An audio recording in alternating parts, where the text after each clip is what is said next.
కొబ్బరి తోటలో శ్రీపతి వెంకటాచలం నిర్మిస్తున్న కట్టడాన్ని మచిలీపట్నం మున్సిపల్ అధికారులు కూల్చివేయడం మీద ఎంపీ వల్లభనేని బాలశౌరి ఆగ్రహం వ్యక్తం చేశారు.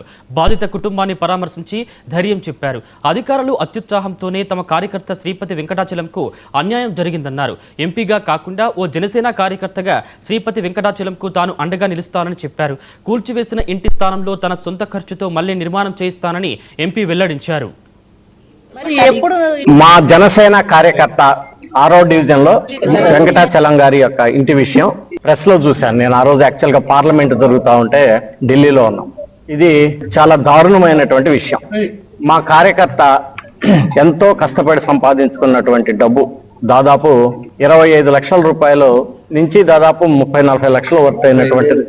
దీన్ని దారుణంగా ఎటువంటి పర్ఫెక్ట్ ఆధారాలు లేకుండా కూల్చటం అనేది మా జనసేన కార్యకర్తలందరినీ కూడా చాలా బాధకు గురి చేసింది. నాకు చాలా మంది మెసేజ్లు పెట్టారు, కొన్ని వందల మంది ఫోన్లు చేశారు, జరిగినటువంటి సంఘటన గురించి వివరించారు. తర్వాత అనేక విషయాలు నేను కూడా సోషల్ మీడియాలో చూశాను.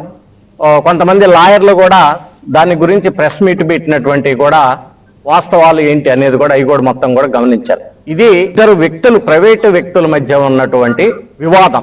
ఇదేదో ప్రభుత్వ ఆస్తి కాదు, డిఫెన్స్ కాదు, రైల్వేస్ కాదు. దానికి అధికారులు అంత అత్యుత్సాహంతో అంతమంది పోలీసులను తీసుకొని వచ్చేసి కూలగొట్టాల్సినంత ఆవశ్యకత ఏముందో అర్థం కావట్లేదు. కానీ ఇది